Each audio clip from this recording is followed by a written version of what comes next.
Bonjour à tous. Voilà, cette vidéo s'adresse en priorité effectivement au groupe qui fait AP avec moi le jeudi de 13h à 14h.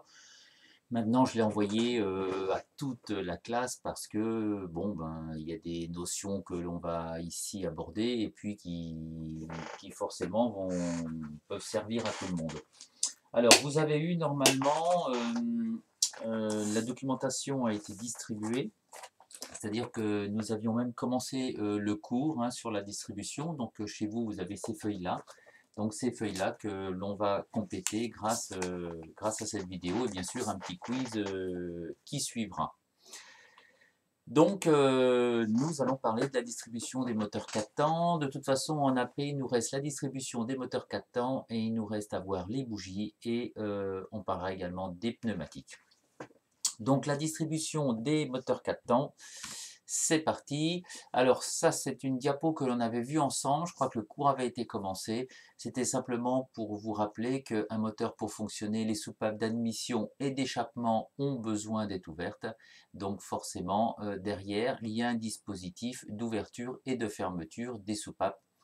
C'est ce qu'on appelle, en règle générale, la distribution. Donc on va voir différents types, on va essayer de balayer un petit peu les technologies au niveau système d'ouverture et de fermeture des soupapes. On va voir les technologies et puis au niveau de l'entraînement, on va voir ce qu'il existe aussi. Donc au niveau, alors ça c'était sur les vieux moteurs, il y a peut-être encore des moteurs de tondeuse à gazon qui sont comme ceci.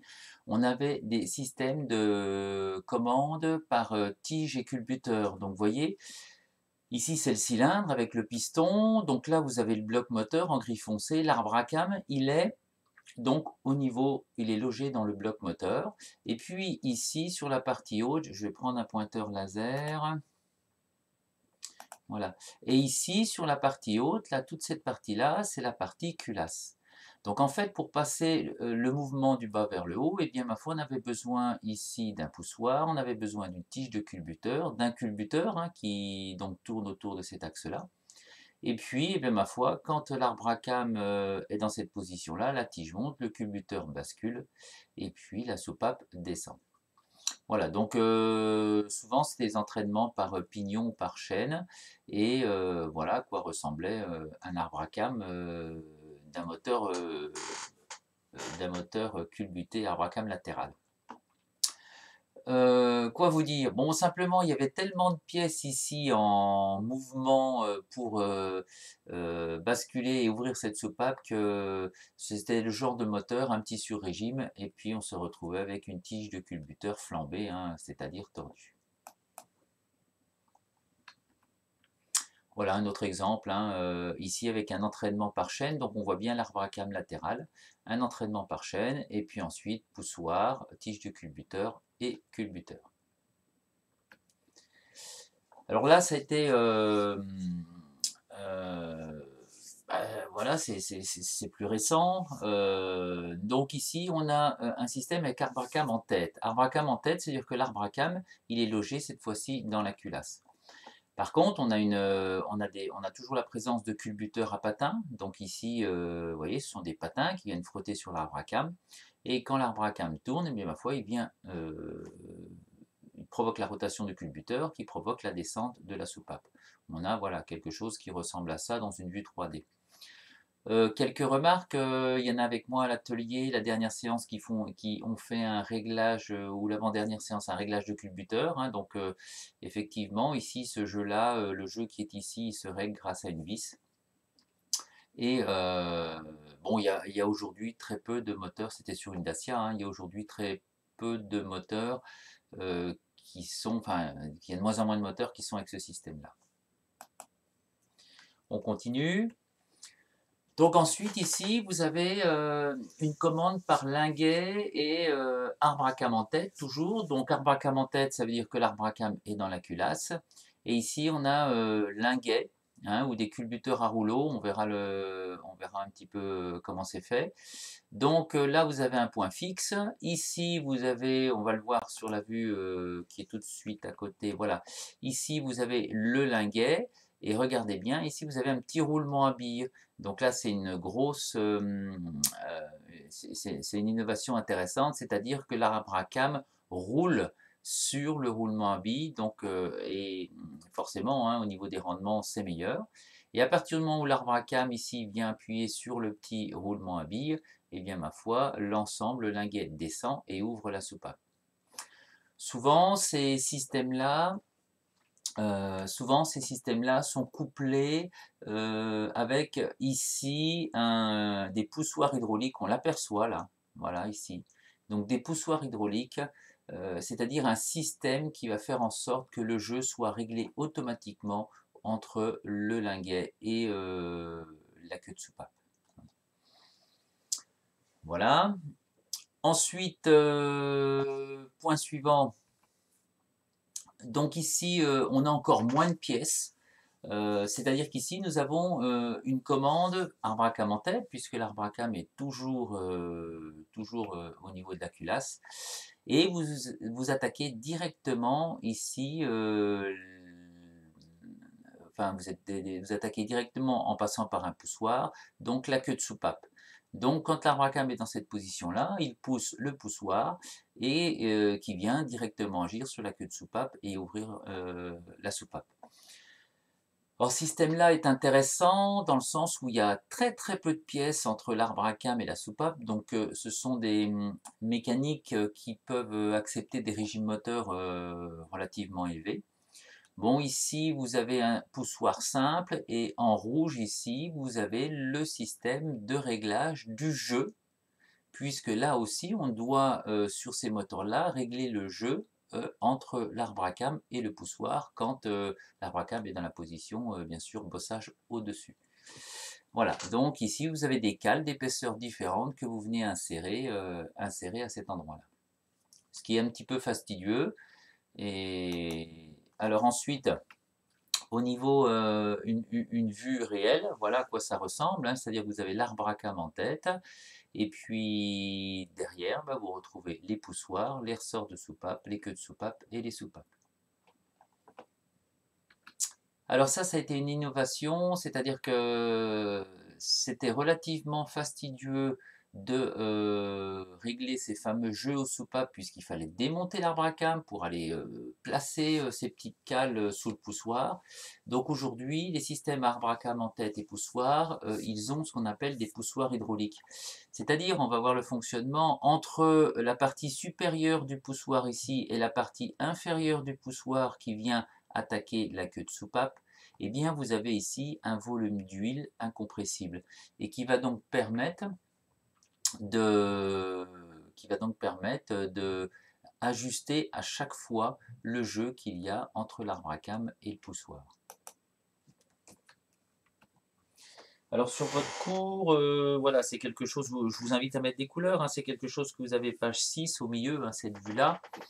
Voilà, donc on retrouve ici, donc pour avoir le principe de fonctionnement, on retrouve ici le poussoir hydraulique. Ça, c'est la partie qui vient toucher l'arbre à cam. Et là, en rouge, vous avez la partie qui vient en contact avec la queue de soupape. Et bien sûr, le petit piston rouge ici peut coulisser par rapport à la pièce grise.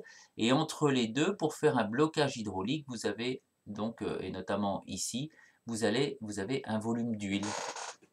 Voilà.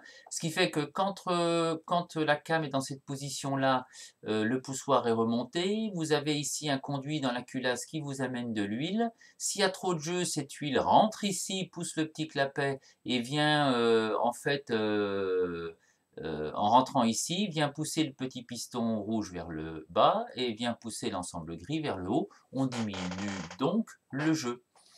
Et puis à partir du moment où la cam va commencer à attaquer le poussoir, eh bien forcément on va monter en pression dans la chambre. Si on monte en pression dans la chambre, le clapet va revenir sur son support. On a ici un volume qui est incompressible et le mouvement va donc pouvoir passer de la partie supérieure du poussoir à la partie ici inférieure, hein, du piston, du petit piston. Voilà, et on vient actionner comme ceci la soupape. Donc je vous invite à mettre des couleurs, hein, n'hésitez pas hein, sur votre schéma. Au niveau des schémas, vous avez en dessous une ligne. Donc en dessous une ligne. Sur la partie gauche, vous pouvez mettre admission d'huile. Voilà, on le voit par la petite flèche. Alors cette huile, elle vient de la culasse. Il y a un orifice sur le côté à la culasse. Donc vous pouvez mettre admission d'huile. Voilà. Et puis sur la partie droite, vous pouvez mettre simplement ouverture soupape. Hein. Sur la partie droite, ouverture soupape. Voilà, vous aviez une petite, deux petites lignes à compléter. Voilà, alors on va regarder maintenant les différents types d'entraînement, parce que cet arbre à cames qui est en tête, hein, donc qui est aujourd'hui dans la culasse, il va falloir l'entraîner. Alors aujourd'hui, les deux types d'entraînement qui existent, hein, vous avez un entraînement qu'on appelle par chaîne, donc derrière, ici, derrière le carter, vous avez un pignon et puis sur lequel vient s'engrainer cette chaîne et qui va entraîner le premier arbre à cames, par exemple c'est l'arbre à cames d'échappement, et le deuxième arbre à cames. Donc ici on a un système par chaîne. Alors à l'intérieur, sur le côté, on a ici des patins tendeurs. C'est d'ailleurs ces fameux patins qui posent problème quand vous avez des chaînes qui se détendent, des chaînes qui se claquent, des chaînes qui cassent, hein, c'est le souci. Alors, avantage de l'entraînement par chaîne, mais ma foi, vous me direz, il n'y a pas de courroie de distribution à faire. Effectivement, ça c'est la théorie. Maintenant, il y a quand même un bon paquet de moteurs où il y a des chaînes à changer. Ça c'est l'avantage. L'inconvénient, c'est que ici on est derrière là, on est dans le carter moteur, donc il y a de l'huile. Ça veut dire qu'il nous faut ici un carter de distribution avec une étanchéité et en aluminium, donc il nous faut quelque chose de sérieux. Voilà. Et puis, deuxième type d'entraînement, vous avez ce qu'on appelle l'entraînement par courroie crantée. Donc les fameuses courroies comptées que l'on change tous les, par exemple, 160 000 km ou 6 ans, ou 240 000 km ou 10 ans. Donc ces courroies crantées avec un pignon de distribution sur la partie basse, et on vient entraîner une courroie crantée. Là c'est le tendeur de distribution. Hein.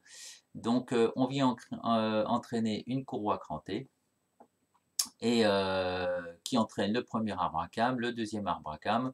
Souvent, il y a également la pompe à eau hein, dans cette partie-là qui est derrière. Sur les... Alors, l'avantage, hein, c'est qu'on a un système qui n'a pas besoin d'être lubrifié, donc il est à sec, donc ça nécessite un montage simplement qu'avec un carter plastique. En protection, l'inconvénient, c'est effectivement, on est obligé de faire une opération d'échange courroie de distribution tous les un intervalle préconisé par le constructeur. Voilà pour la distribution. Alors aujourd'hui, PSA et BMW sortent un moteur avec chaîne courroie de distribution crantée lubrifiée. Alors c'est normalement pour que les intervalles on va dire d'échange de courroie soient rallongés, et puis c'est également pour améliorer le rendement, hein, donc diminuer le frottement, donc agir sur la consommation. Donc on a des courroies de distribution lubrifiées.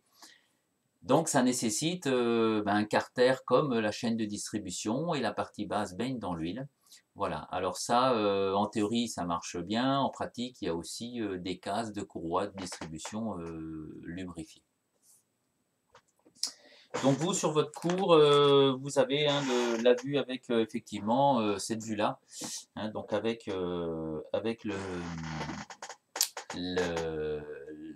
la courroie de distribution. Alors vous pouvez, si vous avez envie de mettre une petite légende, vous pouvez mettre ici pignon d'arbre à cames, vous pouvez mettre ici galet tendeur, vous pouvez mettre ici, on appelle ça ces galets-là, galets enrouleurs. Là, c'est sûrement la pompe à eau. Voilà, hein, si vous avez envie de mettre une légende. Bon, il y a la courroie d'accessoires hein, qui est également représentée sur ce moteur-là. Alors maintenant, on va rentrer dans ce qu'on appelle l'épure de distribution, c'est-à-dire les angles qui correspondent à l'ouverture et à la fermeture des soupapes. Donc ici, imaginez ici un disque que je mets derrière le volant moteur, et puis donc un grand disque comme ceci, et puis je fais une trace sur le volant du moteur, puis je commence à tourner mon moteur, et puis je vais voir les différents temps. Donc bien sûr, hein, quand mon vilebrequin est tout en haut ici, vous pouvez le noter, c'est le PMH. Quand mon vilebrequin ici tourne de 180 degrés et est tout en bas, c'est le point mort bas. Donc ici, vous pouvez mettre PMH et ici, point mort bas. Et je vous invite bien sûr à colorier votre épure de distribution et on va commencer à mettre les angles. Alors, premier angle, premier temps moteur, c'est le temps admission. On avait vu ensemble au tout début de l'année que ça commençait au PMH, ça se terminait au PMB. C'est faux. La soupape commence à s'ouvrir d'admission bien avant le PMH. Vous voyez là, il y a un angle. Et cet angle, on appelle ça l'angle AOA.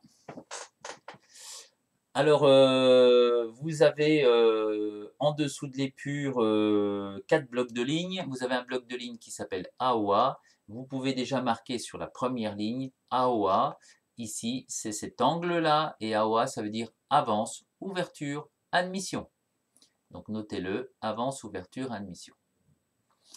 Bon, ensuite, le moteur passe le PMH, le piston redescend, on est encore en phase admission, et puis en théorie, on avait vu que l'admission se terminait ici au bas.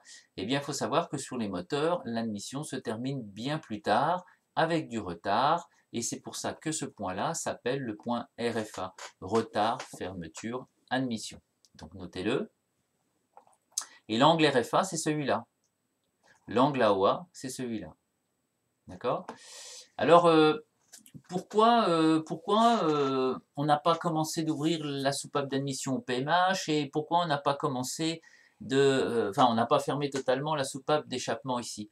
Il y a déjà plusieurs raisons. La première, c'est qu'une soupape, elle ne s'ouvre pas instantanément. Elle met un certain temps à s'ouvrir. Ça dépend du profil d'arbre à cam.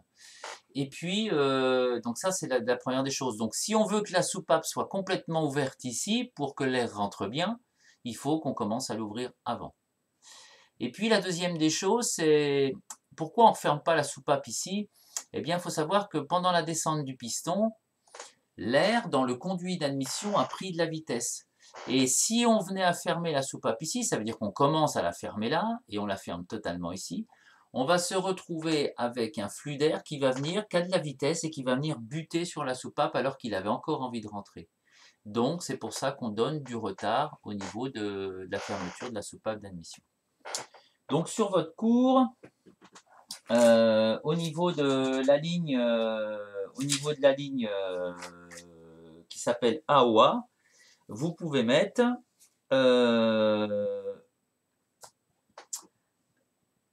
donc pourquoi on a un AOA, vous pouvez mettre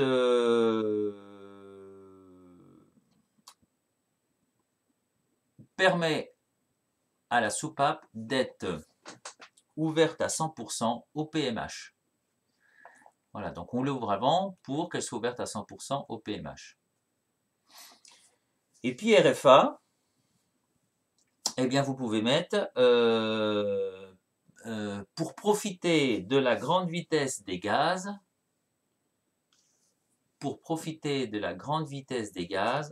pour remplir davantage le cylindre. Voilà. Bon, ensuite on poursuit. Après le temps admission, c'est le temps compression. Donc le temps compression, forcément, il commence à partir du moment où ma soupape est fermée et il va s'arrêter à partir du moment où je vais claquer l'étincelle. Donc ici, vous pouvez mettre AA, c'est l'avance allumage. Hein, donc rajoutez bien AA à ce moment-là. Je claque l'étincelle. Vous savez que pendant un court instant, il ne se passe rien. Et après, j'ai la combustion détente. Donc combustion détente qui va se dérouler depuis ce point-là jusqu'à ce point-là. Et on va donc venir pousser sur le piston pour le faire redescendre. Bon. Et là, en théorie, on avait vu que la combustion détente allait jusqu'au point mort bas, et vous apercevez que dans la réalité, eh bien, la combustion détente, elle s'arrête bien avant, parce qu'on commence à ouvrir la soupape d'échappement à cet endroit-là. Cet endroit-là, donc, voilà, ici, dernier temps, on commence à ouvrir la soupape d'échappement, on passe le point mort bas, le piston remonte, on passe le point mort haut, elle est toujours pas refermée, et ici, on va donc la fermer à cet endroit-là. Donc là, on l'ouvre avec de l'avance, et là, on la referme avec du retard. C'est pour ça que ce point-là s'appelle AOE, avance, ouverture, échappement. Mettez-le dans votre cours sur le troisième bloc de ligne. AOE, avance, ouverture, échappement. Et ce point-là, qui est un retard, s'appelle RFE, retard, fermeture, échappement. Voilà, donc notez bien ça dans votre cours au niveau des blocs de ligne.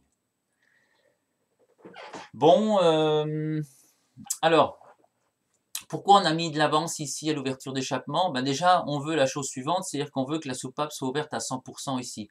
Parce que si le piston commence à remonter, que la soupape d'échappement n'est pas totalement ouverte, on va utiliser de l'énergie pour rien. Donc pour que la soupape d'échappement soit totalement ouverte ici, il faut qu'elle soit ouverte avant. Puis ensuite, c'est intéressant d'ouvrir une soupape ici à cet endroit-là parce que le cylindre est encore en pression. Enfin, il est en pression, bon pas énormément, mais il est en pression. Et donc le fait d'ouvrir la soupape ici, on va avoir un effet de tout de suite, les gaz vont prendre de la vitesse et vont pouvoir s'évacuer plus facilement. Voilà, donc il y a une prise de vitesse intéressante. Donc au niveau de AOE,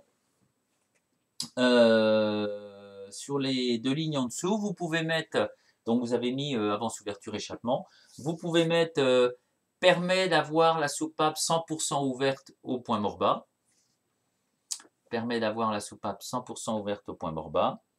Et puis, vous pouvez également mettre permet de bénéficier de l'effet de souffle. Permet de bénéficier de l'effet de souffle. Voilà, donc c'est à l'ouverture, comme on est en pression dans le cylindre, l'effet de souffle, c'est voilà, on a les gaz qui vont chercher tout de suite à sortir et prendre de la vitesse, et c'est ce qu'on veut. Voilà, et puis ensuite ici, en haut, il faut savoir qu'on commence à fermer la soupape ici, et elle est fermée totalement à ce point-là avec du retard, d'accord? Alors, ce point-là est intéressant, c'est-à-dire qu'ici, il est intéressant d'avoir en même temps, parce que là, on va rattaquer après l'échappement, on rattaque l'admission. Donc vous voyez ici, on a la soupape d'échappement qui se referme, là on a la soupape d'admission qui s'ouvre. Donc, pendant cet angle-là, ici, on a les deux soupapes, il faut bien voir la chose, hein, on a l'admission qui commence à s'ouvrir et l'échappement qui se referme. Voilà, donc en théorie, ces deux soupapes sont, je ne dis pas ouvertes totalement, mais sont partiellement ouvertes. Et d'ailleurs, cette phase-là, on va la mettre avec un, je vous invite à la mettre, alors moi ça va pas être facile hein, à main levée, hein. Ici, je vous invite à mettre une flèche, là, comme ça, voilà, à mettre un secteur comme ceci, tac, mettez bien deux flèches comme ceci, ici et là, voilà, ouais, j'y arrive quand même. Et puis ici, vous mettez cette phase où les deux soupapes sont partiellement ouvertes, on appelle ça la phase de balayage. Donc ici, mettez bien balayage. On appelle ça aussi le croisement de soupapes. Donc je vous invite à le mettre sur votre cours. Eh bien, justement, on met du retard. Là aussi, les gaz ont pris de la vitesse. Et si on ferme trop tôt la soupape d'échappement, on va se retrouver avec des gaz qui viennent buter contre la soupape. Donc il est intéressant pour bien vider le moteur, et notamment cette phase de balayage, c'est pour bien vider la partie en haut, il y a la chambre de combustion où le piston ne peut pas aller. Eh bien on met du retard pour bien effectivement vidanger en échappement le moteur. Donc vous pouvez mettre ici RFE, un retard fermeture échappement, permet un balayage de la chambre de combustion. Permet un balayage de la chambre de combustion. Voilà, donc vous voyez que par rapport à ce qu'on avait vu en début d'année, quelque chose de très 180°, admission, compression, combustion détente, échappement, on a quelque chose qui change totalement. Ensuite, aujourd'hui, il faut le savoir, ces épures de distribution avec ces angles, aujourd'hui sur les moteurs modernes, on le verra en technologie l'an prochain, les angles peuvent être changés, hein, on a des distributions variables. Voilà un exemple ici d'épure de distribution pour un moteur avec une recherche de couple et un moteur avec une recherche de puissance. Donc il y a les différents angles et regardez bien, je les ai représentés ici. Bon, un moteur un petit peu pépère avec une recherche de couple. On a un croisement de soupape ici qui est relativement faible. Et ici, on a quelque chose d'assez conventionnel, une ouverture d'échappement pas trop tôt, retard fermeture admission pas trop tard. Et par contre, quand on a un moteur où on recherche de la puissance, ça veut dire que vous savez que la puissance, c'est C oméga. Oméga, c'est le régime moteur. Donc un moteur où on recherche de la puissance, c'est un moteur qui va tourner vite. Par exemple, un moteur de Formule 1. Et donc un moteur de Formule 1, eh bien, il faut savoir que, regardez bien les angles possibles. On va ouvrir l'admission très tôt, on va fermer l'échappement très tard, on a un balayage qui est très très conséquent. Et regardez bien au niveau de l'ouverture de l'échappement, voilà, j'ai la combustion détente et j'ouvre l'échappement très tôt pour le refermer très tard. Et en fait, si on regarde bien, j'ai des angles ici d'ouverture de soupape d'échappement qui sont très grands, des angles d'ouverture de soupape d'admission qui sont très grands. Donc ces moteurs-là, avec ces angles-là, fonctionnent bien, on va dire, fonctionnent bien à régime rapide. Un moteur comme, avec une épure comme à droite, ici, ça ratatouille au ralenti. Vous allez entendre une Formule 1 au ralenti. D'ailleurs, le ralenti d'une Formule 1, il a 3000 tours par minute et ça ratatouille. D'accord? Par contre, ce moteur-là, c'est un moteur où il n'y a pas de recherche de régime particulier, il y a simplement une recherche de couple. Donc là, on est sur un moteur plus conventionnel. Et bien voilà, c'est donc la fin du diaporama. Donc je vous invite à bien compléter votre cours et puis vous aurez l'occasion dans la journée d'avoir un quiz à compléter et à me rendre. Voilà, et je vais peut-être l'adresser à l'ensemble de la classe. Donc voilà. Je vous remercie pour votre écoute. Je vous souhaite une nouvelle belle journée de confination et de confinement plutôt. Et à très bientôt. Voilà, au revoir.